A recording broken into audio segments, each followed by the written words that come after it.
Willkommen zu Frequent Traveler TV, heute wieder mit einer frisch gepressten Sendung hier aus Kalifornien. Themen, die ich für euch vorbereitet habe für Südostasien, Hongkong, gibt es eine Taifunwarnung. Kollege Taifun heißt, ich muss kurz nachschauen, Rigasa. Und da gibt es einen kompletten Stopp. Man muss, wenn man älter wird, anscheinend doch den Bildschirm näher ranholen, weil die Sehkraft nachlässt.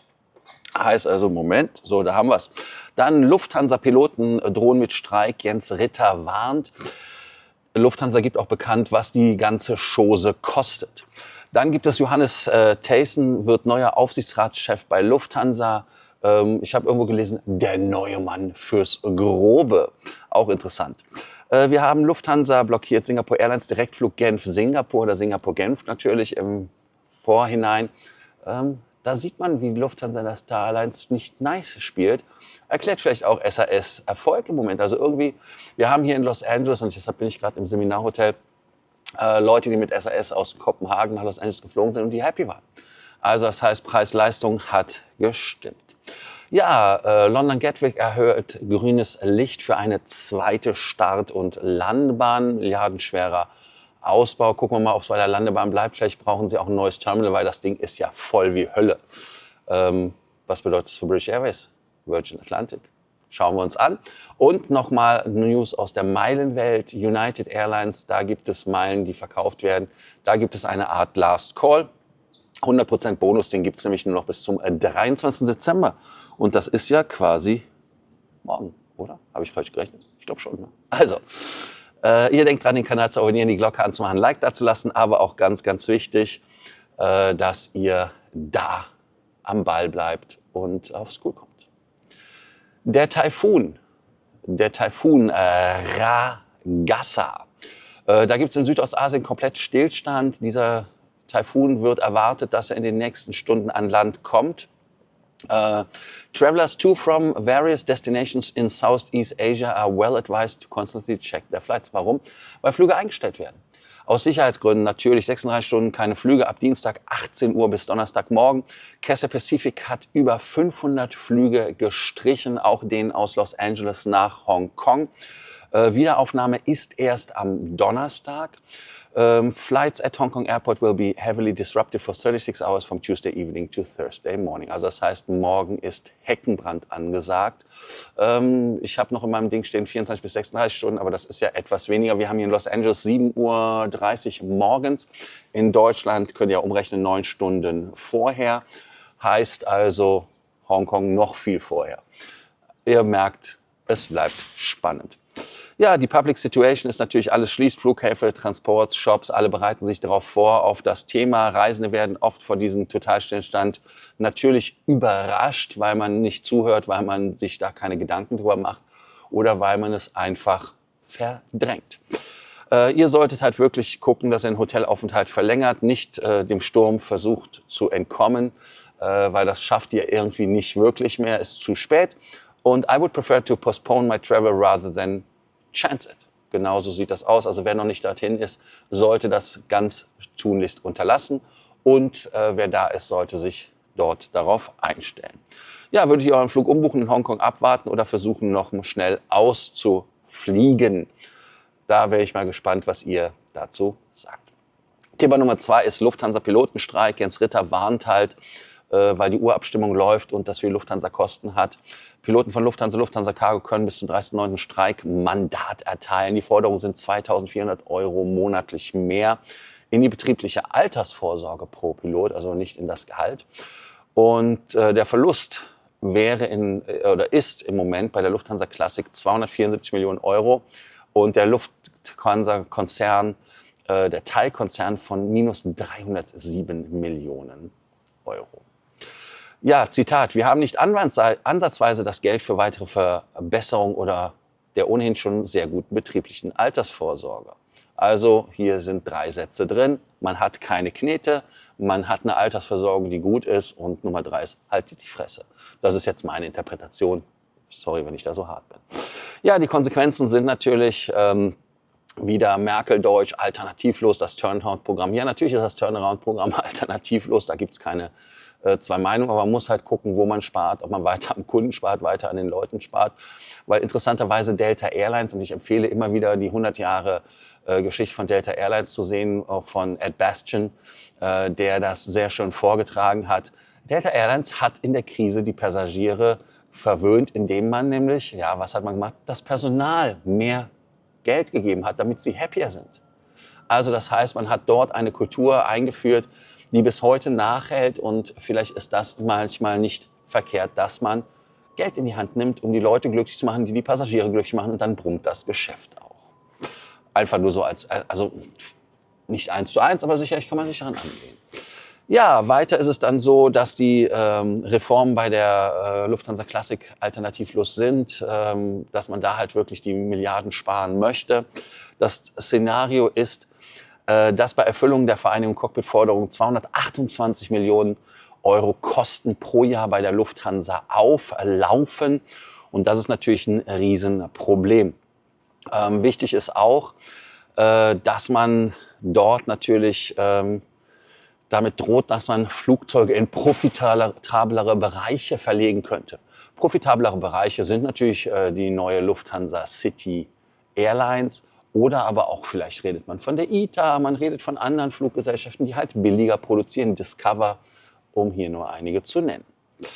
Ja, soll Lufthansa den Forderungen der Piloten nachgeben oder harte Linie fahren, um die Kosten zu senken? Da bin ich mal gespannt auf eure warmen, weisen Worte. Bei Lufthansa im Thema 3 geht es weiter mit dem Johannes Theissen, wird neuer Aufsichtsratschef bei Lufthansa, ist ein strategischer Umbau. Man wird ja von einer Gruppe von Airlines zu einer Airlines-Gruppe, daran zu erkennen, dass im Flughafen ja steht, Group of Lufthansa Group, Member of Lufthansa Group, so ist es richtig. Und Johannes Theissen, Ex-E.ON-Chef, wird 2026 neuer Aufsichtsrat, Unterstützung von Großaktionär Klaus-Michael Kühne, der Marketingkollegen. Und die Erwartung ist natürlich, die harten Reformen durchzusetzen, auch wegen der Widerstände, aber auch gegen die Widerstände im Konzern. Und Kurs auf mehr Effizienz und Vereinfachung für der Strukturen. Das ist ja das, woran die Lufthansa anscheinend krankt. Glaubt ihr, dass ein Manager von außen wie Theissen der richtige Mann ist, um Lufthansa auf Kurs zu bringen? Weil viele sind ja im Konzern Lufthansa hatten Eigengewächse, also quasi in dem eigenen, ich glaube beim Griechen heißt das im eigenen Juice gebraten, im eigenen Saft gebraten. Vielleicht ist eine Perspektive von außen auch nicht mal ganz so schlecht. Bin mal gespannt auch hier, was ihr dazu sagt. Wir haben Lufthansa auch noch mal so ein bisschen versucht, die Monopolstellung aufrechtzuerhalten. Singapore Airlines wollte nach Genf und nach Singapur zurückfliegen. Die wollten dieses Nonstop anbieten. Lufthansa soll die Strecke blockiert haben, um Hubverkehr über Frankfurt, München, aber auch Zürich weiterhin für die Strecke nach Singapur zu sichern. Ist halt auch ein harter Markt, wie in der Flugstrecke lang. Ein Direktflug von Genf nach Singapur liefe Lufthansa-Interessen zuwider. Und der Joint Venture-Kontext, den man ja hat, ist ja Lufthansa SQ sind seit 2017 im Europa-Singapur-Pacific Joint Venture. Direkte Konkurrenz zur eigenen Hubstrategie sollte vermieden werden. Und direkte Konkurrenz wird natürlich dann vermieden, wenn Lufthansa sagt, nee, machst du nicht. Und wir müssen dadurch mehr und höhere Preise zahlen. Das ist natürlich für den Konsumenten, ist das österreichisch? Nein, ist auch, glaube ich, deutsch. Ne? Ist es so, dass der Verbraucher, so war das Wort, für den Verbraucher natürlich am Ende nicht so optimal ist. Genfer Wirtschaft erwägt Kartellbeschwerde, das heißt also, man ist da nicht happy. Die freuen sich natürlich über Langstrecken ab Genfer Flughafen. Und Lufthansa behindert damit die Regionalentwicklung. Und damit sieht man halt ein Beispiel, warum diese Konglomerate oder eine Lufthansa-Gruppe oder Lufthansa, wie immer sie sind, da Wettbewerb verhindern. Und das ist deren Strategie, wie sie operieren. Ich erinnere nur an SAS, die sich halt bitterlich beschwert haben darüber, dass sie keine Liebe bekommen haben, als sie in der Starlines waren. Ja, also sollte Lufthansa die Strecke blockieren dürfen, oder denkt ihr, nee, das ist schlecht, die sollen lieber Wettbewerb haben. Wer Wettbewerb bekommt, ist London Heathrow. Bei dem nächsten Thema, da haben wir nämlich den Flughafen Gatwick. Gatwick ist ein Flughafen, den ich meide wie der Teufel das Weihwasser. London Heathrow ist schon voll, aber Gatwick ist richtig voll. Und ich muss über London Heathrow auch zurückfliegen nach Europa, weil Finnair hat meine Flüge gestrichen. Auch ein Problem. Aber nicht mein Problem zu eurem Problem machen. Lasst uns über Gatwick reden. Und in Gatwick ist es so, dass da bis zu 389.000 Flugbewegungen pro Jahr möglich sind. nach der Erweiterung. Bisher sind es nur 280.000, also immerhin schon massiv. 80 Millionen Passagiere sollen in den 2030er Jahren abgefertigt werden können. Und die Nordbahn, das ist bisher ein Taxiway, der soll für den Flugbetrieb genutzt werden. Und damit hat man dann am Ende natürlich einen London Heathrow Entlastungsschlag.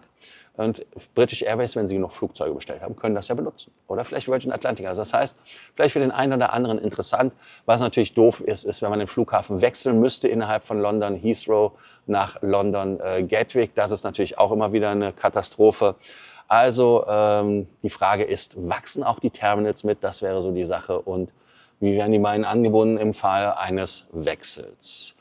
Ist der Abbau von Gatwick ein notwendiger Schritt oder sagt er, nee, lass alles in Heathrow, die sind zwar voll, aber das ist ja alles wurscht am Ende des Tages. Da bin ich mal gespannt auf eure Meinung.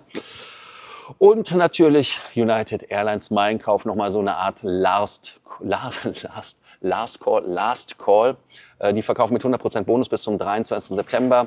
Da könnt ihr bis zu 200.000 Meilen mitnehmen, die ja pro Jahr gekauft werden dürften. 100% Bonuspreis pro Meile wäre dann irgendwo so 1,6 Eurocent.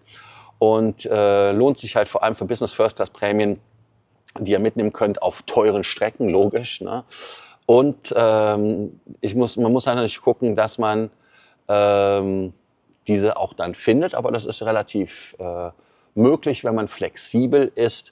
Preis schwanken durch die dynamischen Award-Pricings bei United. Das heißt also, da müsst ihr auch immer gucken, wie der Award gerade gepreist ist.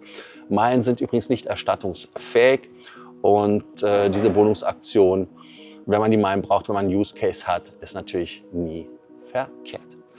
Ich danke euch, dass ihr heute wieder dabei wart bei Frequent Traveler TV. Denkt dran, den Kanal zu abonnieren, die Glocke anzumachen, ein Like dazulassen. Und nochmal die Fragen des Tages. Einmal natürlich, sollte der Vorstand bei den Pilotengehältern nachbessern, also der Altersvorsorge 2.400 €, oder sagt er nee? Oder die andere Frage ist natürlich im Bereich Singapore Airlines, ist so etwas statthaft? Ist so etwas eigentlich erlaubt? Ist das nicht eine Monopolbildung quasi per Verträge? Da bin ich auch auf eure Meinung gespannt. Also, bis morgen, übermorgen oder wann immer die nächste Sendung ist, die ihr euch anschaut. Also, bis dann, ciao, ciao und viel Spaß mit dem Abspann.